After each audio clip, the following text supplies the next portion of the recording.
เมืองนาไซทองจัดปาฐกถาวันประกาศเอกราช 12 ตุลา และวันสั่งตั้งการทูตลาวครบรอบ 80 ปี เพื่อโฆษณาอบรมให้เข้าใจเลิกเซิงต่อมูลเสื้อหักซาดน้ำใจพิละอาจหารของประชาชนลาว และเข้าใจแนวทางการต่างประเทศในแต่ละระยะอย่างเลิกเซิงพิธีดังกล่าวได้จัดขึ้นในวันที่ 16 ตุลา 2025 อยู่ที่เมืองนาไซทอง โดยการปาฐกถาของทานเข็มเพชรเพ้งดวงจันทร์อดีตกรรมการพรรคอดีตหัวหน้าคณะโฆษณาอบรมนครหลวงเมืองจันทร์ซึ่งมีคณะประจำพรรคคณะพรรคเมือง หัวหน้าห้องการเลขาพรรคบ้านนายบ้านเข้าร่วมรับฟัง การปาฐกถาครั้งนี้ได้ยกให้เห็นถึงบรรดาปัจจัยสำคัญ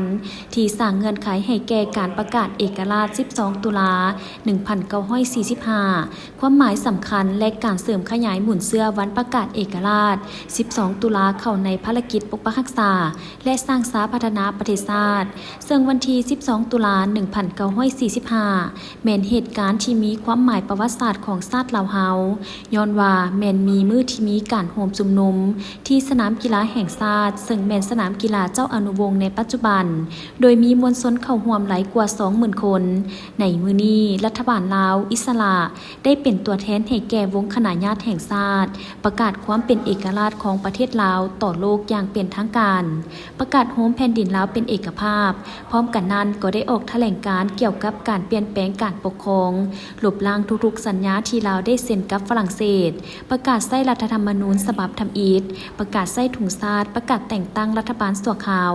ซึ่งมีเสด็จเจ้าสุภานุวงศ์เป็นรัฐมนตรีว่าการกระทรวงการต่างประเทศและต่อมาได้ดำรงตำแหน่งเป็นผู้บัญชาการทหารสูงสุดอีกด้วย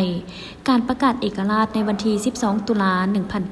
1945 ได้เฮ็ดให้ชาวโลกได้รับรู้เกี่ยวกับความเป็นชาติลาวของพวกเขา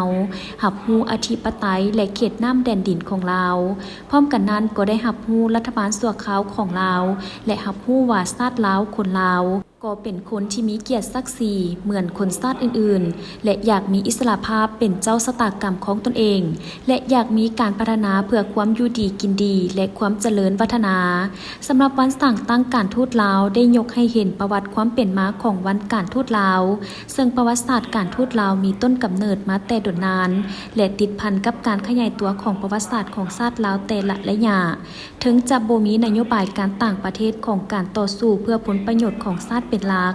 ซึ่งจะเห็นได้ว่าบรรพบุรุษของลาวได้ต่อสู้เพื่อปกปักรักษาความเป็นเอกราชของลาวจนถึงปัจจุบัน